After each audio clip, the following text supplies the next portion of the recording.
pero que no es tan complicada. La escatología bíblica, ¿vale?, es la rama de la teología. Teo es Dios, eología es palabra.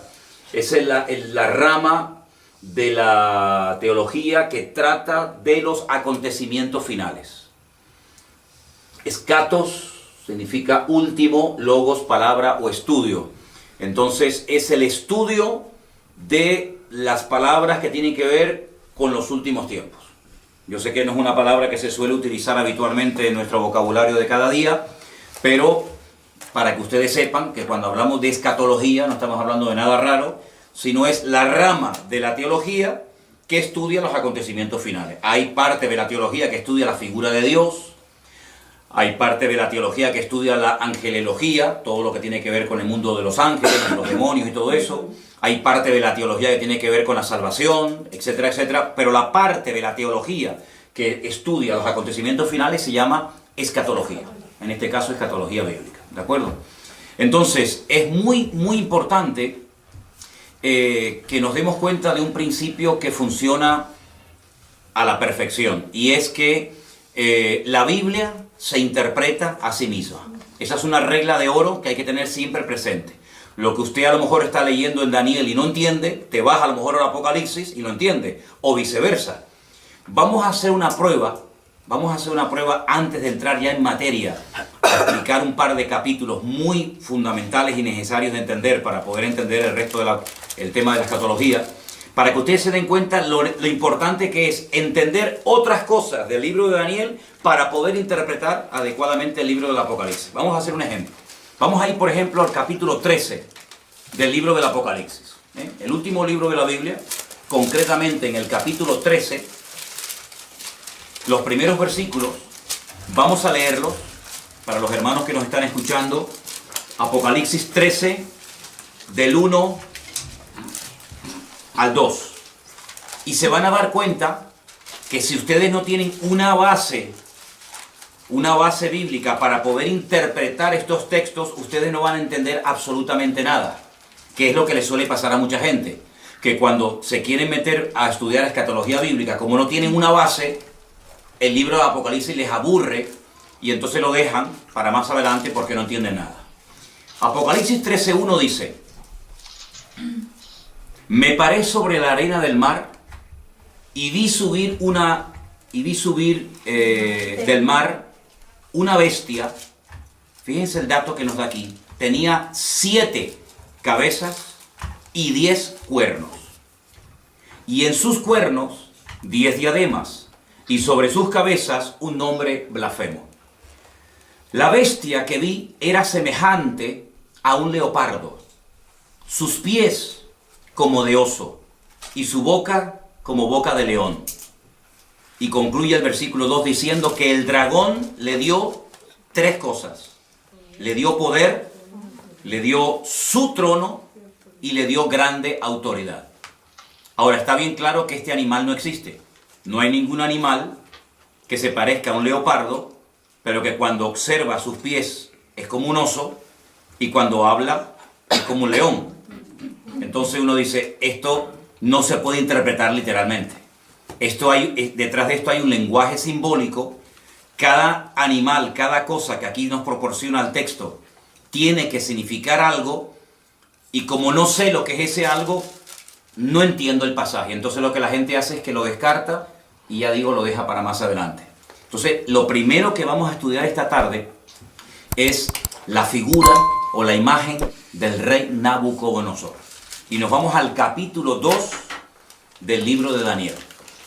Leí estos versículos de Apocalipsis 13 para que os deis cuenta que si ustedes no entienden el pasado, no pueden entender el futuro.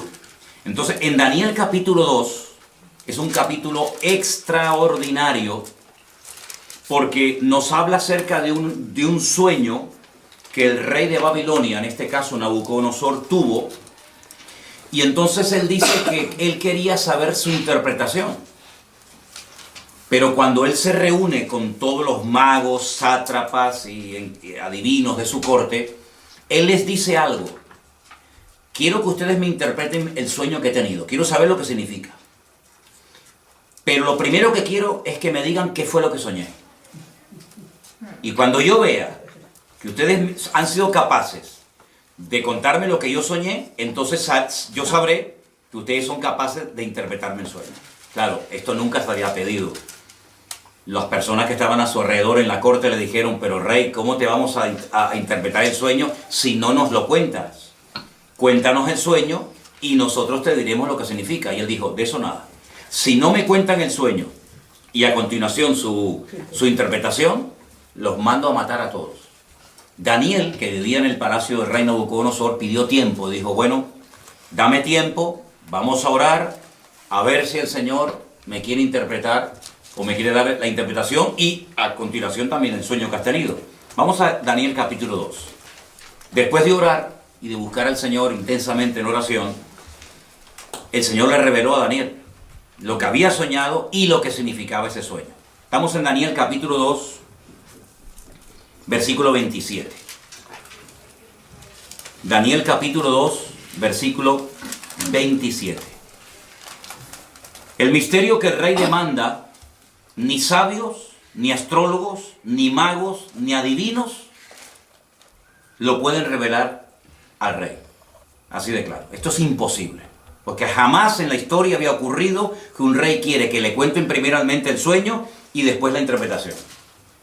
Pero hay un Dios en los cielos, el cual revela los misterios, y él le ha hecho saber al rey Nabucodonosor lo que ha de acontecer en los postreros días.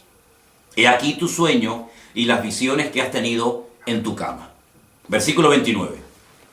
Estando tú, oh rey, en tu cama, te vinieron pensamientos por saber lo que había de ser en lo porvenir. Y el que revela los misterios te mostró lo que ha de ser. Y a mí me ha sido revelado este misterio, no porque en mí haya más sabiduría que en todos los vivientes, sino para que se dé a conocer al rey la interpretación y para que entiendas los pensamientos de tu corazón. Daniel no se está atribuyendo ninguna gloria para sí mismo, sino que él lo que está dejando bien claro es que no hay hombre alguno en la tierra que sea capaz de interpretar esto, ni siquiera él. Pero sin embargo él exalta y levanta la figura de su Dios y dice, pero hay un Dios en los cielos que lo sabe todo, que lo conoce todo. Ahora, la interpretación del sueño es algo impresionante, porque te vas a dar cuenta de que Dios es el que conoce y revela la historia cuando Él quiere y como Él quiere. Escucha la interpretación del sueño. Versículo 31. Tú, oh rey, veías y aquí una gran imagen, esta imagen que era muy grande y cuya gloria era muy sublime, estaba en pie delante de ti, y su aspecto era terrible.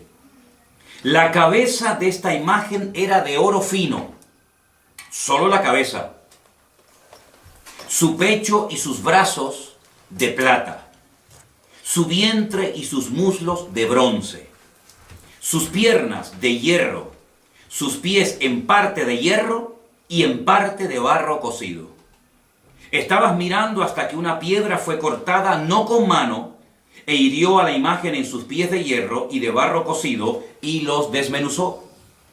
Entonces fueron desmenuzados también el hierro, el barro cocido, el bronce, la plata y el oro, y fueron como tamo de las eras de verano. Y se los llevó el viento sin que de ellos quedara rastro alguno. Mas la piedra que hirió a la imagen fue hecha un gran monte que llenó toda la tierra. Este es el sueño. También la interpretación de él diremos en presencia del rey. Versículo 37. Tú, oh rey, eres rey de reyes, porque el Dios del cielo te ha dado reino, poder, fuerza y majestad. Y donde quiera que habitan hijos de hombres, bestias del campo y aves del cielo, Él lo ha entregado en tu mano, y Él te ha dado el dominio sobre todo. Tú eres aquella cabeza de oro. Ya está revelando la interpretación del sueño. Después de ti se levantará otro reino inferior al tuyo, y luego un tercer reino de bronce, el cual dominará sobre toda la tierra. Y el cuarto reino será fuerte como hierro, y como el hierro desmenuza y rompe todas las cosas, y desmenuzará y quebrantará todo. Y lo que viste de los pies y los dedos, en parte de barro cocido de alfarero y en parte de hierro, será un reino dividido, mas habrá en él algo de la fuerza del hierro, así como viste hierro mezclado con barro cocido.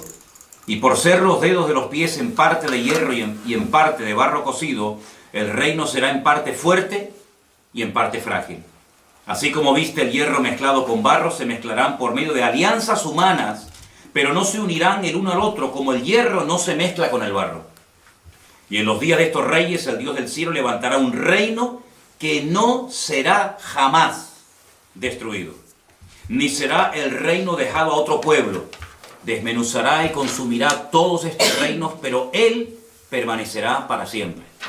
Y de la manera que viste que del monte fue cortada una piedra, no con mano, la cual desmenuzó el hierro, el bronce, el barro, la plata y el oro, el gran Dios ha mostrado al rey lo que ha de acontecer en lo porvenir, y el sueño es verdadero y fiel su interpretación.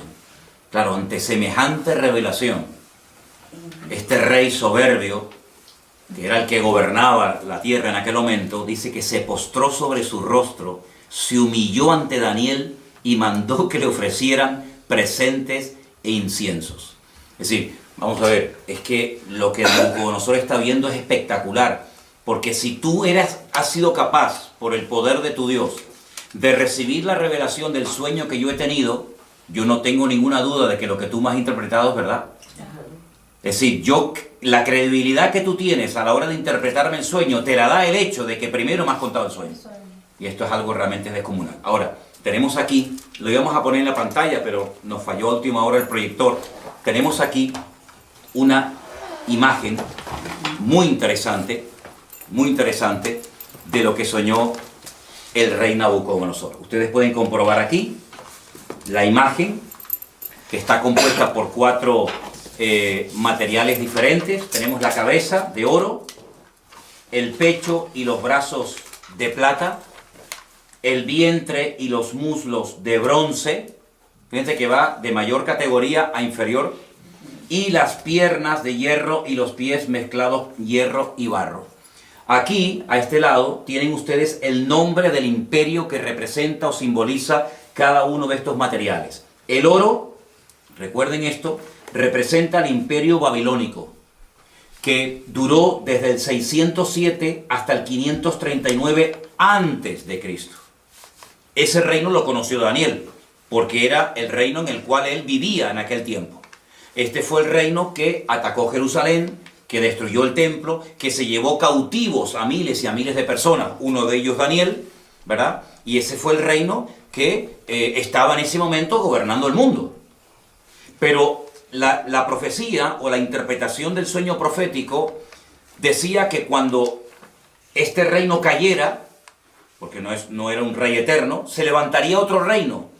Y fíjense que como tiene 2 brazos, nos habla acerca de 2 naciones diferentes, los medos persas. Y este reino fue desde el 539 hasta el 531 después de Cristo.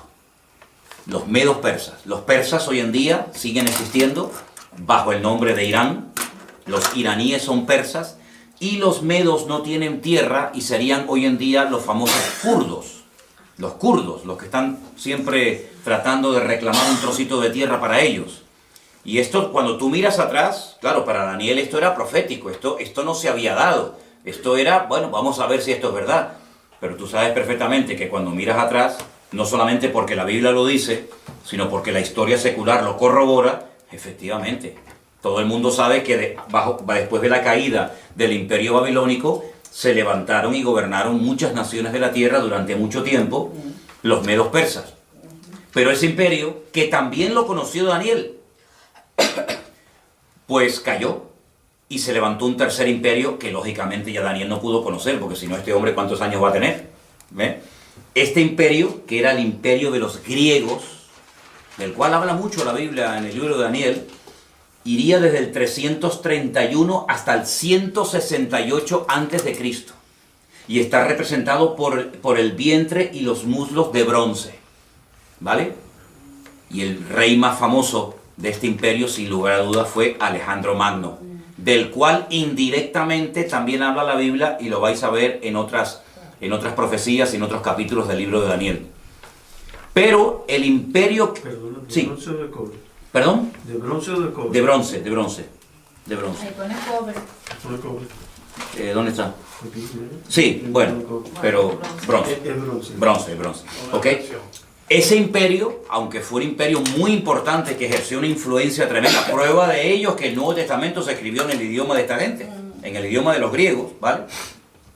Ese imperio cayó. Y hay cosas muy interesantes que contar acerca de ese imperio. Y se levantó un cuarto imperio que está representado por las piernas de hierro, y fue un imperio que casi duró 1000 años.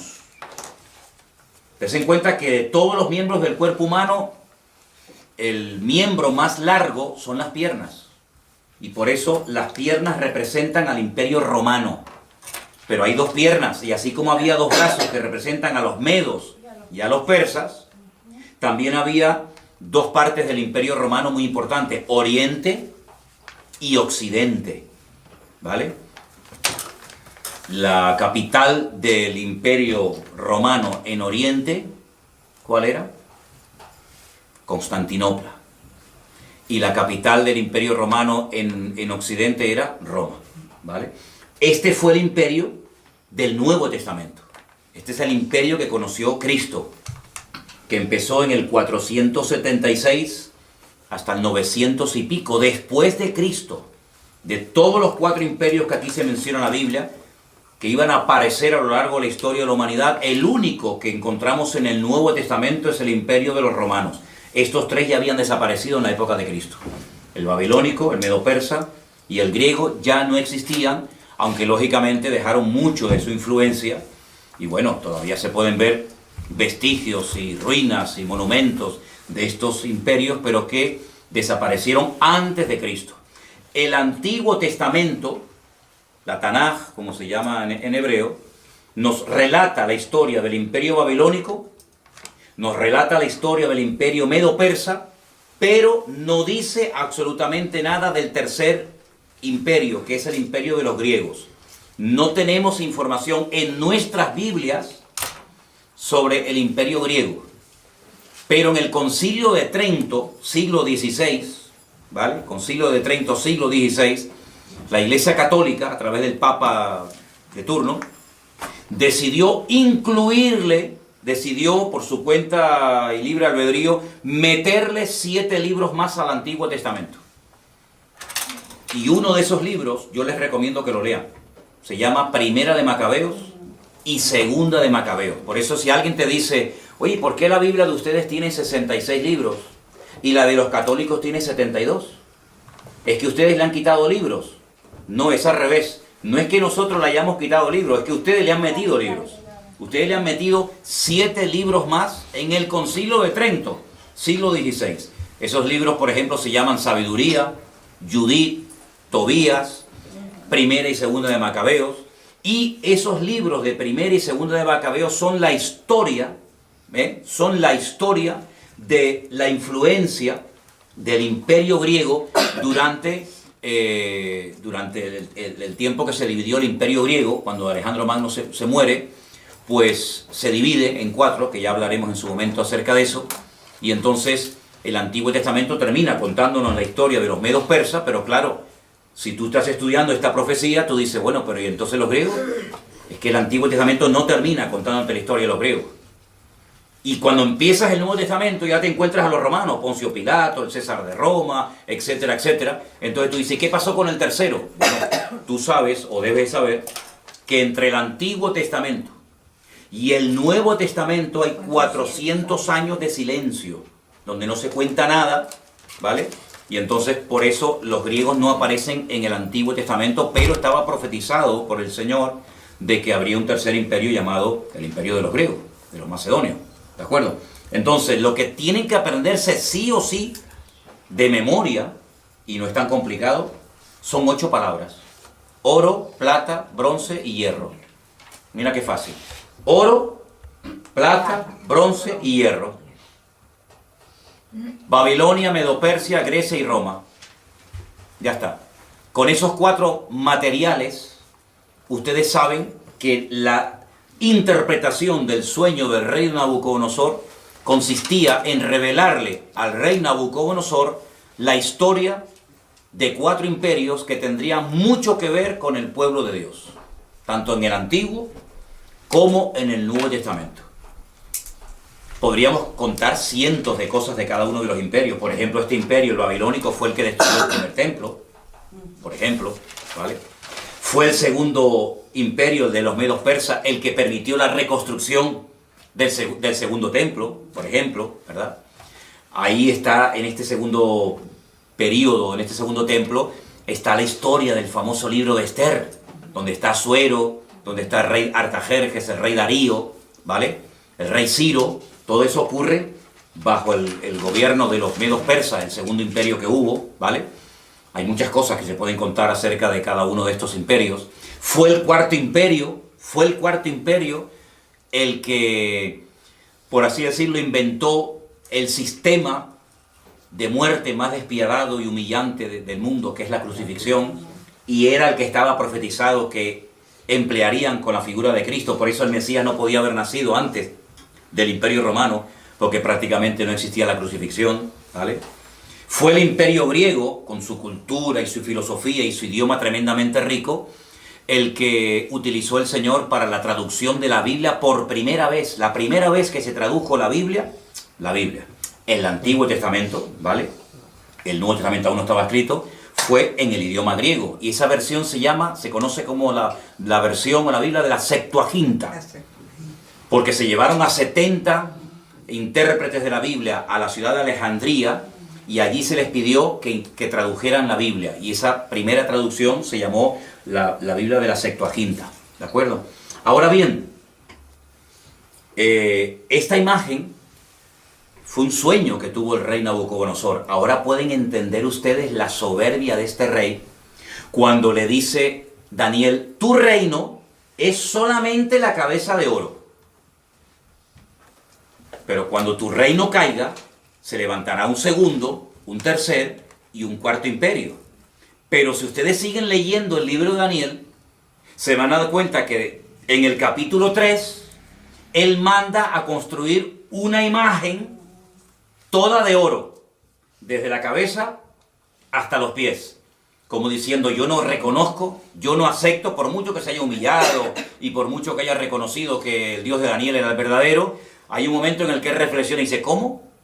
¿Que va a haber un segundo imperio, un tercero y un cuarto? De eso nada. Él manda a construir una estatua de oro. Les voy a leer unos versículos simplemente del capítulo 3.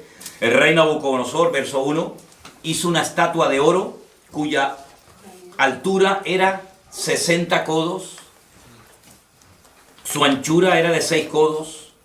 La levantó en el campo de Dura, en la provincia de Babilonia.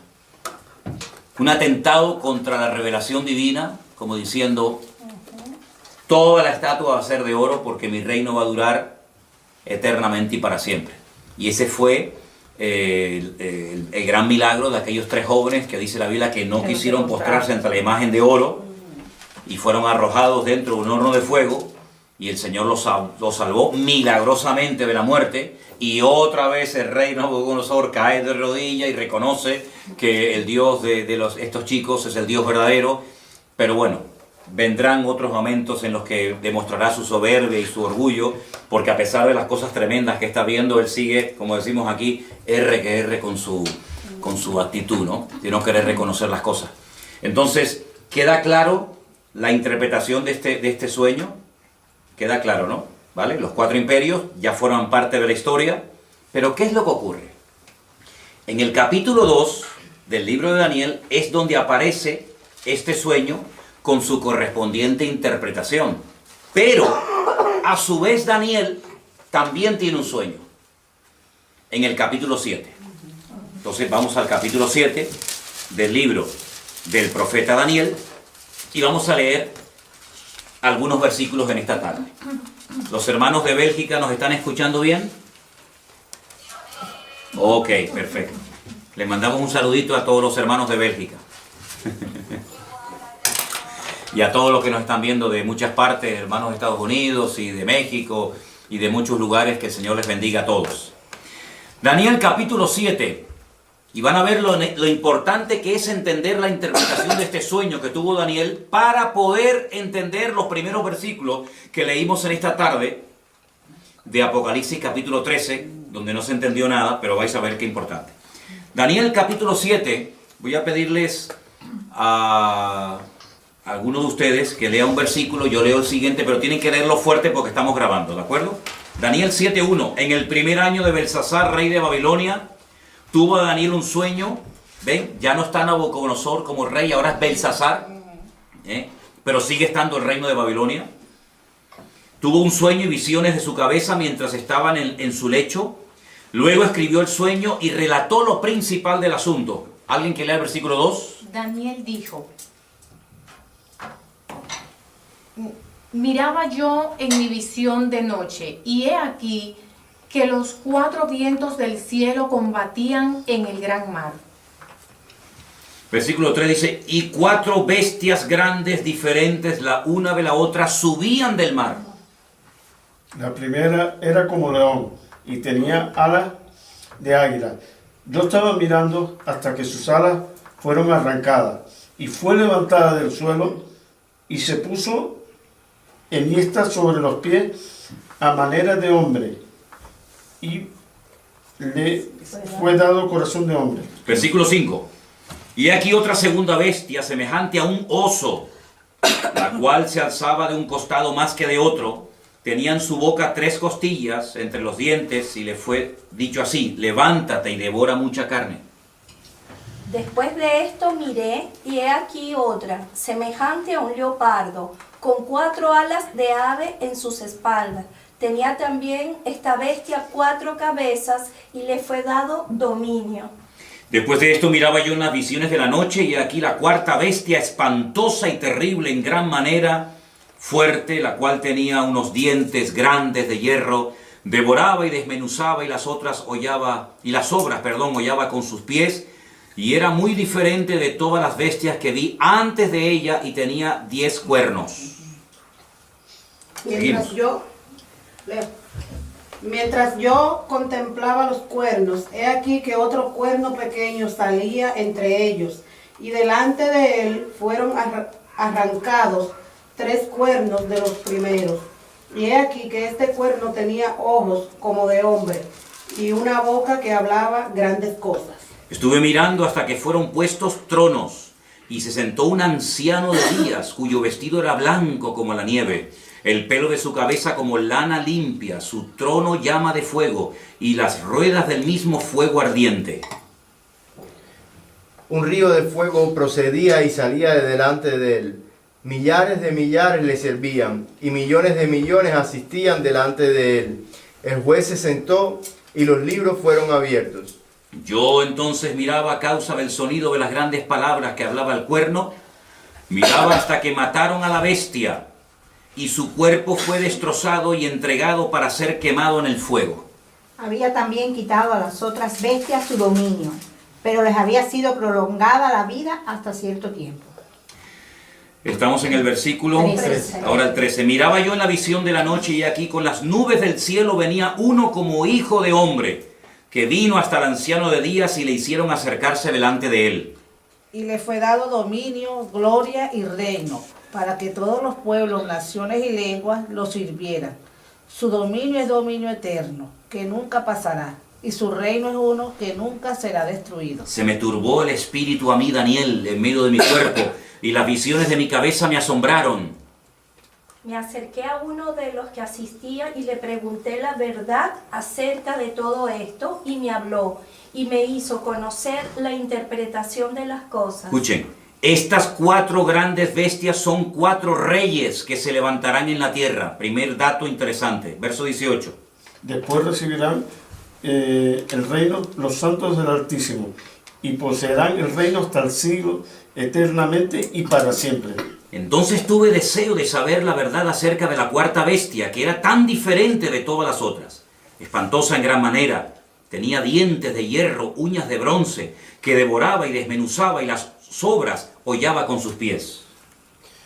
Asimismo, acerca de los 10 cuernos que tenía en su cabeza, y del otro que le había salido, delante del cual habían caído 3, y este mismo cuerno tenía ojos y boca que hablaba grandes cosas, y parecía más grande que sus compañeros. Y veía yo que este cuerno hacía guerra contra los santos y los vencía. hasta que el anciano vino y se hizo justicia a los santos del Altísimo. Y llegó el tiempo y los santos recibieron el reino.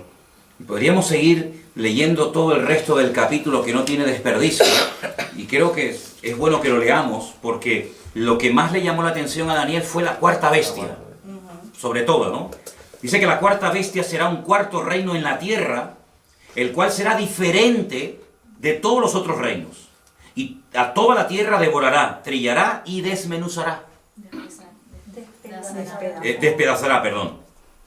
Y los 10 cuernos significan que de aquel reino se levantarán 10 reyes, y tras ellos se levantará otro, el cual será diferente de los primeros, y 3 reyes derribarán. Y hablará palabras contra el Altísimo, y a los santos del Altísimo quebrantará, y pensará en cambiar los tiempos y la ley, y serán entregados en su mano hasta tiempo, tiempos y medio tiempo. Pero se sentará el juez y le quitarán su dominio para que sea destruido y arruinado hasta el fin. Y que el reino y el dominio y la majestad de los reinos debajo de todo el cielo sea dado al pueblo de los santos del Altísimo, cuyo reino es reino eterno, y todos los dominios le servirán y le obedecerán.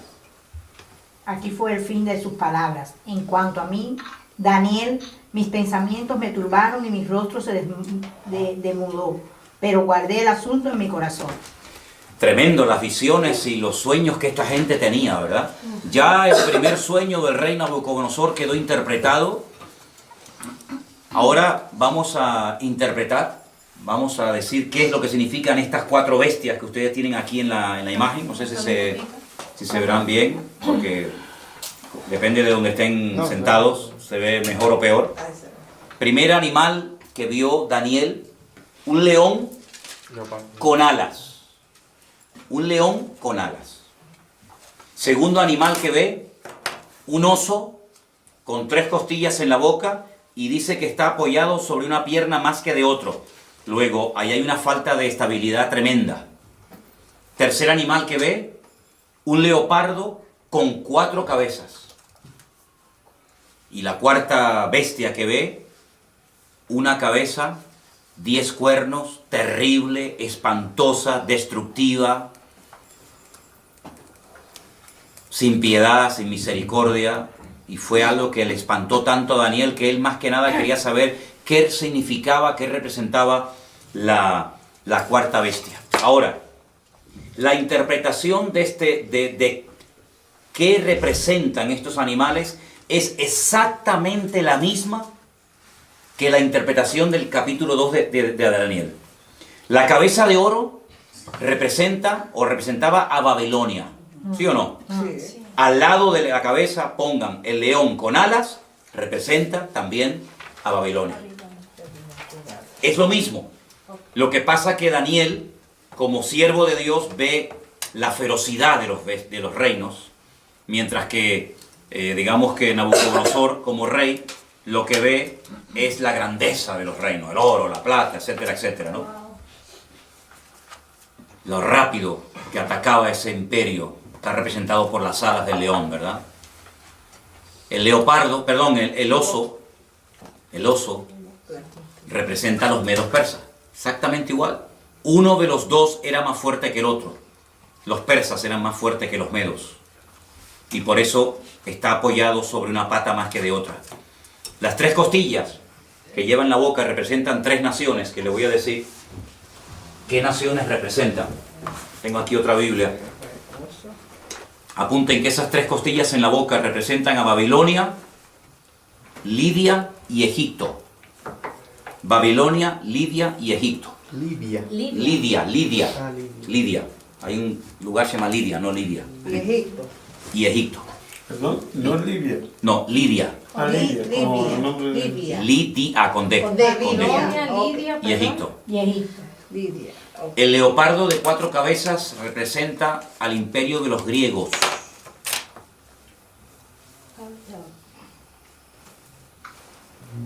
El imperio de los griegos. Tengo que ponerle aquí al móvil batería, porque si no, no me voy a quedar sin batería. Un dato que les quiero dar, y apúntenlo porque es muy importante tener en cuenta a la hora de querer interpretar correctamente la profecía. Las cabezas son imperios y los cuernos son naciones. Eso es un dato muy importante que tienen que tener en cuenta si quieren interpretar lo que es el tema profético. Las cabezas siempre son reinos y los cuernos, naciones. Naciones o pueblos. ¿Vale? ¿Ok? Y la cuarta bestia representa a Roma, el imperio romano. La de los 10 cuernos. 10 cuernos, pero una cabeza. Una cabeza, exacto. Esa misma bestia la van a ver en el Apocalipsis con los 10 cuernos, pero con 7 cabezas, en vez de con una. ¿Vale? Ya explicaré por qué. Representa a Roma. A Roma. Pero no se olviden que la Biblia dice que de esa bestia, o de ese territorio que ocupó esa bestia de Roma, saldrán 10 cuernos, 10 naciones. Y de esas 10 cuernos sale uno, que es lo que llaman el cuerno pequeño, que hablaba blasfemias contra los santos del Altísimo, que le hacía guerra a los santos del Altísimo y los vencía. Ahora, en ese momento, los santos del Altísimo no eran los cristianos. La iglesia ni existía. La iglesia ni había nacido. Estamos cientos de años antes de Cristo, ¿vale? Por lo tanto, está haciendo una referencia directa a los ataques que recibirían los santos en aquel momento, que era el pueblo de Israel, ¿vale? Para saber ubicar cada cosa en su sitio. Entonces tenemos que el oro y el león con alas es Babilonia. Es lo mismo, Sí. pero visto desde 2 puntos de vista diferentes. Uno como estadista, que es lo que era el rey Nabucodonosor, otro como profeta. El leopardo, perdón, el oso es medo-persa, exactamente igual que la plata del pecho y lo de los brazos. El bronce, que representa a los griegos, que está representado por el leopardo de 4 cabezas. ¿Por qué? Porque cuando muere Alejandro Magno, su imperio se divide en 4. Apunten estos 4 nombres, son un nombre un poquito raro, pero es bueno que los anoten. Lisimaco, Seleuco, Ptolomeo y Casandro. Lisimaco, repito, sí, voy despacio, perdón. Lisimaco, me hacen así los hermanos, me hacen así. Lisimaco, Seleuco, Ptolomeo y Casandro. ¿Eso qué era? Eso eran los 4 generales que se repartieron el territorio que le perteneció a Alejandro Magno, que muere a la edad de 30 años cuando él intenta reconstruir la ciudad de Babilonia. ¿Ok? ¿Puedes repetir el tercero? A ver. Ptolomeo. Ptolomeo, Casandro, Seleuco, No, Silima. Silimaco, sí, pero Ptolomeo, Casandro, Seleuco y Lisimaco. Recuerden ese nombre Seleuco, porque ustedes van a oír mucho del imperio griego, que tiene que ver mucho con Israel, de los famosos seleucidas. Los seleucidas, cuando ustedes vayan a leer en la Biblia católica esos libros de historia de Israel que le añadieron, como dije antes, en el siglo XVI, Concilio de Trento, al Antiguo Testamento, ustedes van a encontrar un personaje terrible, llamado Antíoco Epifanes.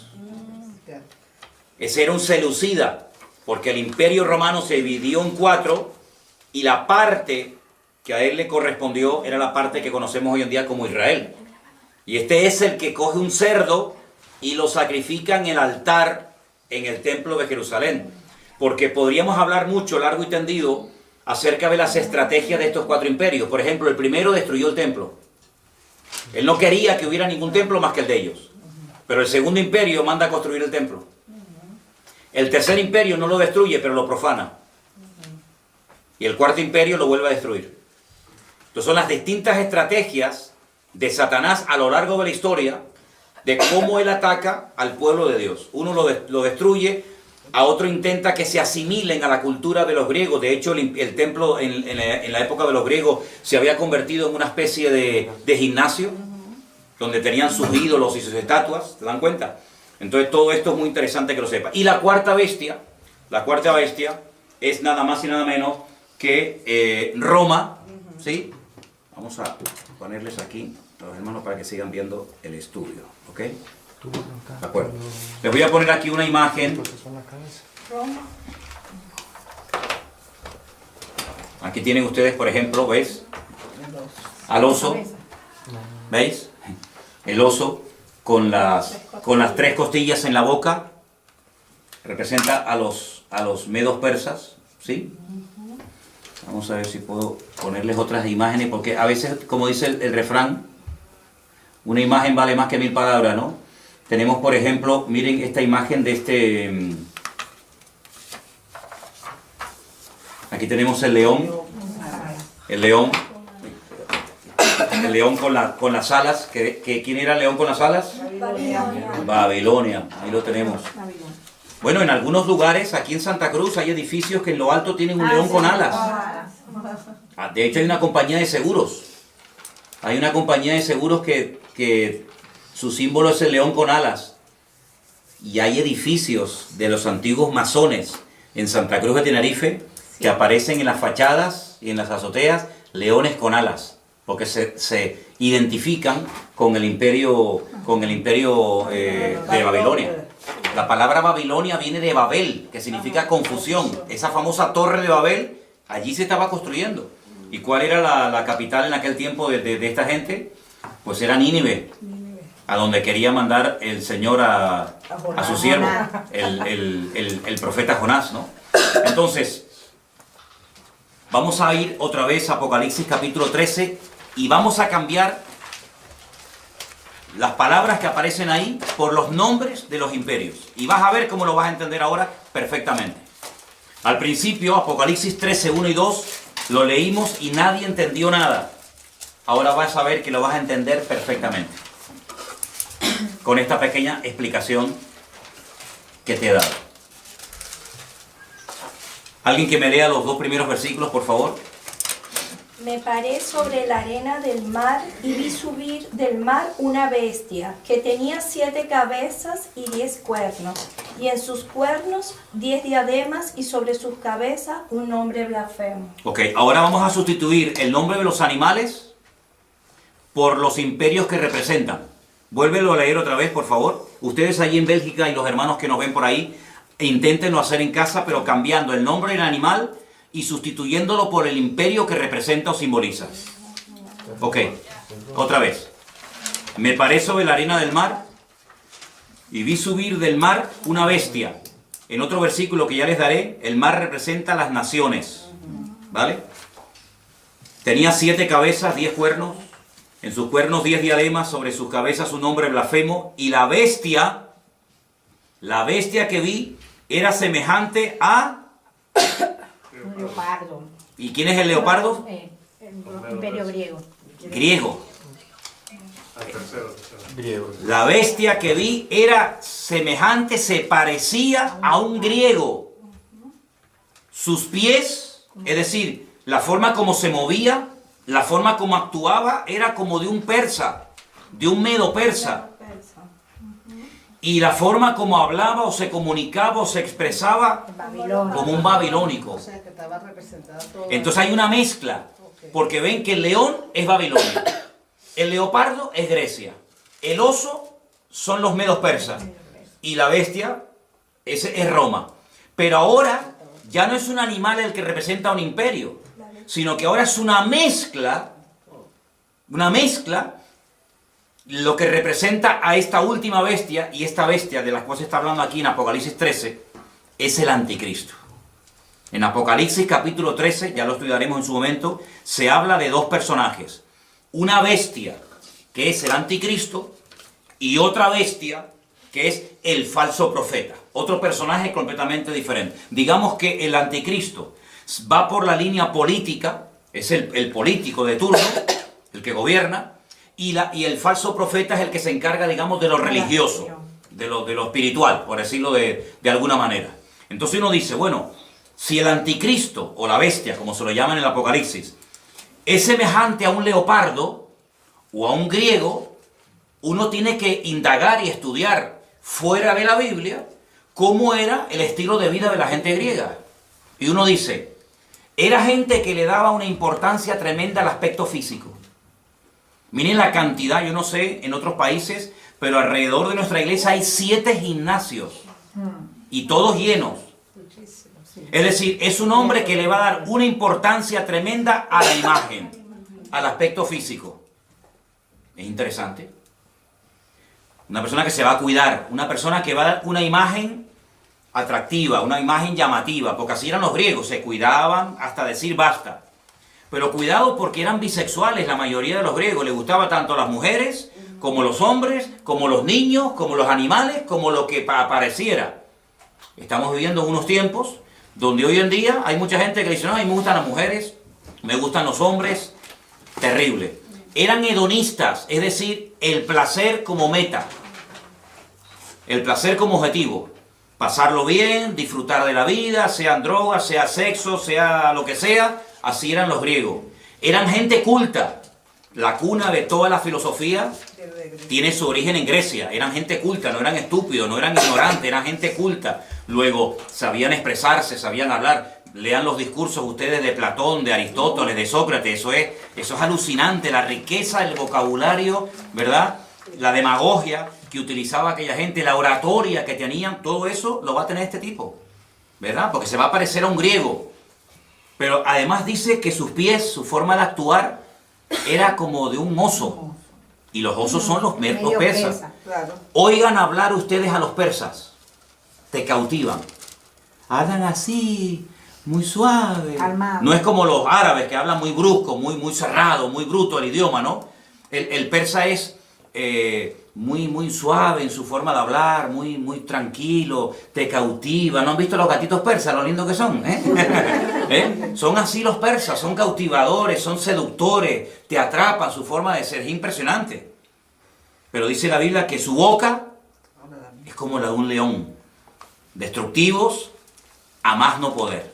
Entonces te das cuenta que es una mezcla de culturas, es una mezcla de pueblos, de influencias del pasado. Te das cuenta lo importante que es saber lo que significan los animales del Antiguo Testamento, claro. Porque si no, no te enteras a la hora de interpretar el Nuevo. Pero hay un dato muy importante. La última parte del versículo 2 dice que el dragón, y el dragón en la Biblia, ¿quién es? Satanás. Es uno de los muchos nombres que recibe Satanás en la Biblia. Dragón, Satanás, diablo, serpiente antigua, etc. El dragón o Satanás le dio poder, su trono, una sede de gobierno y grande autoridad. Sería interesante preguntarnos dónde está la sede de gobierno mundial, o por lo menos europea, de Satanás hoy en día. Porque cuando estudiemos las iglesias del Apocalipsis, ustedes van a ver que hay un mensaje a una iglesia, y a esa iglesia le dice el Señor, yo sé dónde ustedes tienen su congregación. Ustedes tienen la iglesia, ustedes se congregan donde hoy por hoy Satanás tiene su trono. Pero Satanás no tiene hoy en día su trono allí. Entonces tú te vas a dar cuenta de que las naciones que se van a unir en los últimos tiempos para apoyar al anticristo son naciones que surgen del antiguo territorio del Imperio Romano. Y entonces uno tiene que estudiar la historia y preguntarse, ¿y los romanos qué parte del mundo conquistaron? ¿América? No. ¿Oceanía? Tampoco. Los romanos conquistaron toda Europa, todo el norte de África y Oriente Medio. Por eso ven dos piernas, porque una pierna representa un continente y la otra pierna representa la otra parte, África y Occidente. Qué curioso que el único continente del mundo que se ha unido militarmente, económicamente, políticamente, etcétera, etcétera, etcétera, ¿cuál ha sido? Europa. Europa hace años se enfrentó en una guerra donde murieron 65 millones de personas, donde franceses, alemanes, ingleses, austríacos, polacos, todos se odiaban. Sin embargo, hoy en día son amigos y se sientan todos a comer en la misma mesa. Hubo una primera guerra mundial donde murieron millones de personas. Es decir, el único continente donde se han llevado a cabo 2 guerras mundiales ha sido Europa. Y sin embargo, hoy en día se han unido y hay una sede de gobierno hoy por hoy en Europa que está desde donde nos están viendo ahora mismo nuestros hermanos de Bélgica, allí en Bruselas, desde donde está la sede de gobierno europeo, y lo que se aprueba ahí afecta para bien o para mal al resto de Europa. De hecho, los españoles, los franceses, los alemanes, etcétera, tienen sus eurodiputados, sus representantes en ese lugar donde se dictan leyes de todo tipo. Entonces se dan cuenta de que lo que antes era un sueño o algo imposible, que incluso tuviéramos una moneda en común, los alemanes, los franceses, los italianos, los belgas, los portugueses, los griegos, etcétera, hoy en día es una realidad, ¿verdad? El euro, Europa, hasta nuestro nombre, hasta el nombre de nuestro continente tiene nombre de mitología griega. Estudien, vean, yo no lo voy a decir, pero estudien ustedes, indaguen quién fue Europa. ¿Quién fue Europa? ¿De dónde viene el nombre Europa? Era parte de la mitología de la historia griega. Entonces se dan cuenta que el imperio griego ha caído, pero la influencia griega sigue estando hoy en día, vamos, entre nosotros de una forma tremenda, tremenda. Entonces, por una parte uno ve gente muy culta, pero por otra parte ve a esa gente tan culta que son después unos auténticos salvajes y unos auténticos liberales, porque va a haber una mezcla de cultura, de salvajismo, de religiosidad, de espiritualidad. Ah, y una cosa, los griegos eran muy religiosos. No se olviden ustedes que cuando el apóstol Pablo fue a Grecia, al Areópago, dice que caminó por la mañana y luego por la tarde lo invitaron a compartir la palabra y dijo: hermano o amigos, veo que ustedes sois gente muy religiosa, porque tenéis dioses para todo. Incluso observé que tenéis un altar donde hay abajo, al pie del altar, una inscripción que dicen: al Dios no conocido. Por si acaso se nos queda alguno por no adorar, también lo adoramos. Y Pablo, aprovechando esa coyuntura, dijo: yo os vengo a hablar de ese Dios que ustedes ignoran, y que comenzó a predicarles la palabra, ¿no? Entonces, vamos a estudiar en estas clases, paso a paso, cómo poder interpretar los capítulos del libro del Apocalipsis, pero antes de meternos a estudiar en profundidad los capítulos y los personajes, tenemos que tener las herramientas para interpretar. Ya sabemos interpretar los materiales. Si yo les digo la plata, los medos persas. El oro, Babilonia. El leopardo de 4 cabezas, que representa la división del imperio griego cuando muere Alejandro Magno, los 4 generales. Ya sabemos quiénes son, los griegos. La bestia con una cabeza y 10 cuernos, los romanos. El león con alas, los babilónicos. Bueno, ahora nos quedan los caballos, que cambian de color en el libro de Apocalipsis. Y también nos queda no solamente el tema de los caballos, sino también el lenguaje simbólico que se emplea cuando se habla de algunos imperios en particular, como por ejemplo el macho cabrío y el carnero. Eso lo vamos a ver la próxima semana, cómo hay una batalla entre el macho cabrío y el carnero, cómo se enfrentan el uno al otro, cómo hay un cuerno que le crece de una forma enorme, de una forma desproporcional. Todo eso lo vamos a ir viendo, porque el libro del Apocalipsis está escrito en un lenguaje simbólico y hay que dominarlo. Pero luego una cosa que yo creo que es fundamental es, después, con toda esta información, saber poner cada pieza en su lugar. Es decir, todo el mundo ha oído hablar algo del anticristo, de la marca de la bestia, del falso profeta, de Armagedón, ¿vale? Ahora, con todas esas piezas, ¿dónde va cada una? ¿Qué es primero? ¿Los sellos, las copas, las trompetas, el caballo negro, el caballo blanco, el amarillo? ¿Qué va primero? ¿La marca de la bestia o el arrebatamiento de la iglesia? ¿Qué va segundo? ¿La gran tribulación? Todo eso hay que saber ponerlo en su sitio, y la próxima semana, Dios mediante, vamos a poner aquí en la pizarra, vamos a hacer por orden los acontecimientos. Vamos a dar algunos versículos, como mínimo 3 por cada acontecimiento, para que ustedes puedan demostrar: yo creo en esto, por esto, porque lo dice la Biblia, y aprendernos el orden y explicar cada uno de esos acontecimientos, ¿de acuerdo? Entonces, yo quiero darles lugar ahora para que si hay alguna pregunta de lo que yo he explicado esta tarde, que es básico y elemental para poder profundizar en otros textos de la Biblia, cualquier pregunta que tengan, la hagan ahora, que quede grabada, que también quede grabada la respuesta, y así de esa manera, pues, si algo no ha quedado lo suficientemente claro, que lo pregunten ahora, ¿de acuerdo? A ver, ¿alguien tiene alguna pregunta sobre el material que hemos dado en esta tarde? Por favor, con toda libertad, la pueden hacer ahora, ¿sí? Pastor, los 4 generales que cuando Alejandro Magno, que se separaron, ellos también, por supuesto, ellos formaron parte de lo que es ahorita Europa. Entonces, ¿cuáles fueron los sitios donde ellos se establecieron? Muy buena pregunta. Los 4 generales que se encargaron de administrar el territorio que había sido previamente conquistado por Alejandro Magno, se repartieron diferentes zonas. Unas zonas tocaba Europa. Yo lo voy a decir exactamente el próximo día, ¿sí? Otros tomaron territorios de África. Otros territorios tomaron, por ejemplo, lo que sería Palestina y Siria y Jordania. Entonces, eso es muy importante porque de uno de esos cuatro viene el anticristo. Y eso es muy importante porque nosotros tenemos que saber el anticristo, qué características como humano tiene. Yo sé que hay películas en Hollywood donde aparece Satanás teniendo relaciones sexuales con una mujer y nace el anticristo. Esas son películas. El anticristo tiene padre y tiene madre.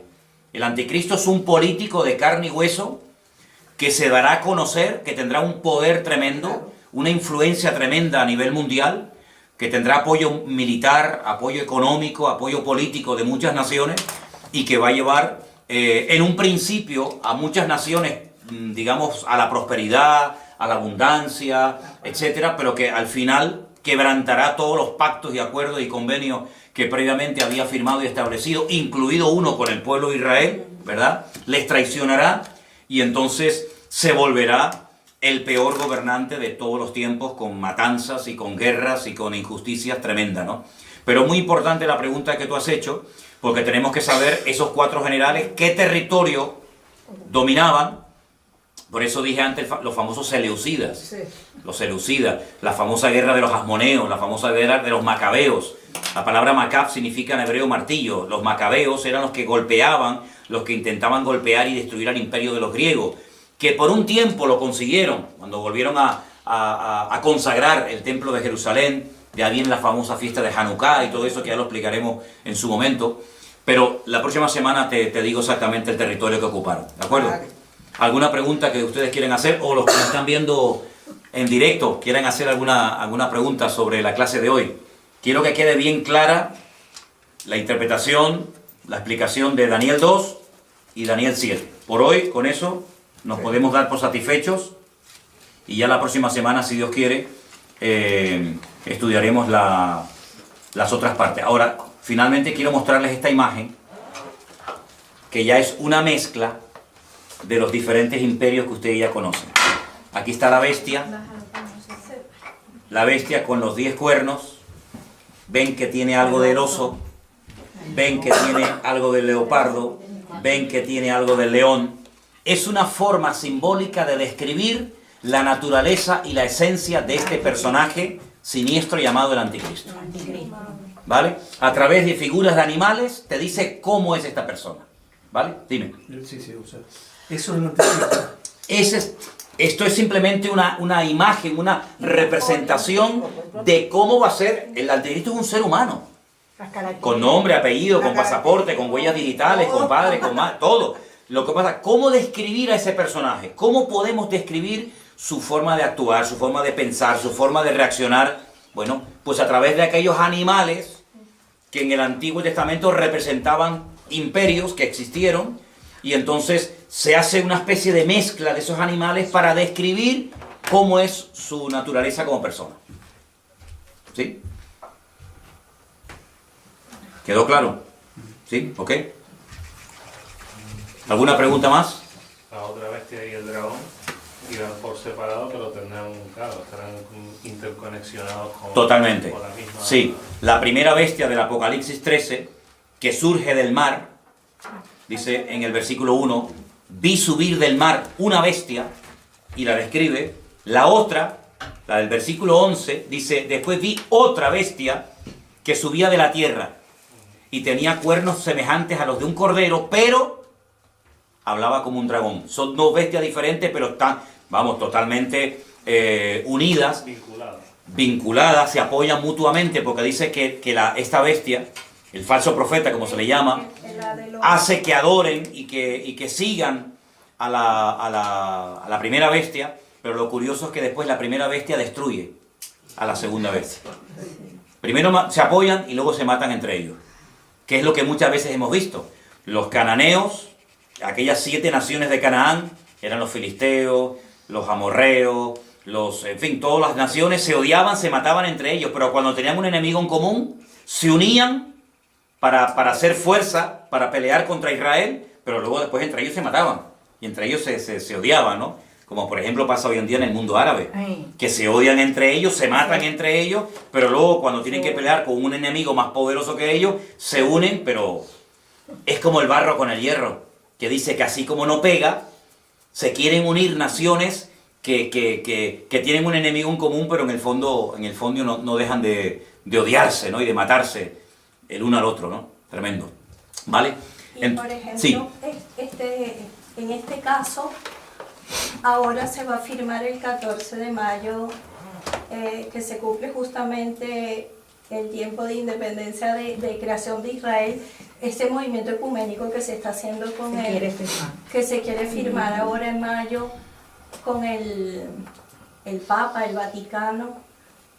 ¿No sería simbólicamente la representación así de este falso profeta? Bueno, vamos a ver en la Biblia qué nos dice la Biblia acerca del falso profeta. La Biblia nos habla muchísimo, nos da datos muy interesantes, porque claro, vamos a ver, uno dice, bueno, el anticristo, vale, tiene que venir. Pero bueno, ¿cómo reconocemos a este señor? Si ya está, si no está, ¿de dónde tiene que venir? ¿Cómo es? ¿Cómo no es?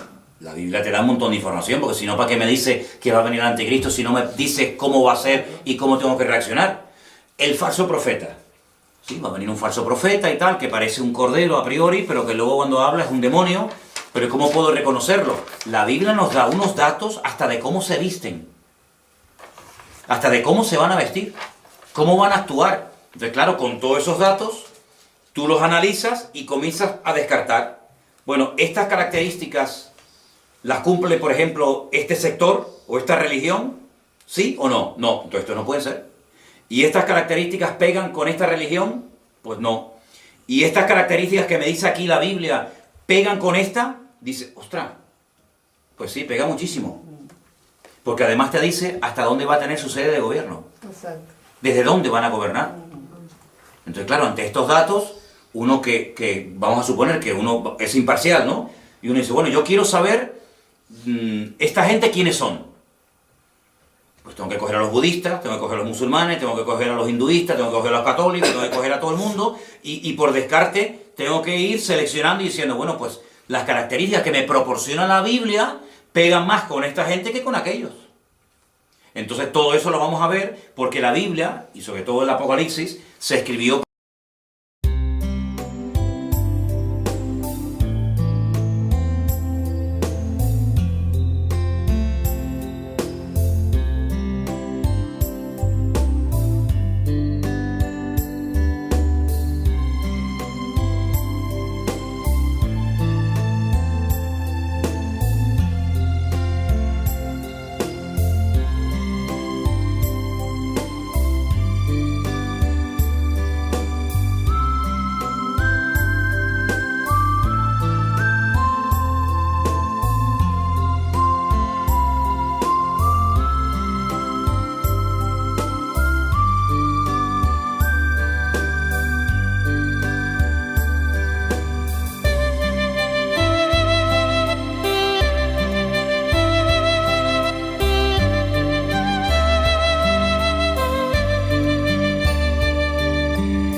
sea of stars where your whispers take flight. Electrified emotions, they dance around my heart. In this digital garden where we never have to part. Shadows blend with colors as the beat sets me free. Every note a memory, every rhythm you and me. Echoes of you in synth waves. Feel you near in the pulsing haze. It's such a world where we collide. You love the rhythm in my mind, in my mind. With the glow of city lights, our shadows intertwine in this kaleidoscope of love where the past and future align. With every step I take, I feel your presence strong. And this digital symphony where our hearts belong. Shadows blend with colors as the beat sets me free. Every note a memory, every rhythm you and me. Echoes of you in synth waves. Feel you near in the pulsing haze. It's such a world where we collide.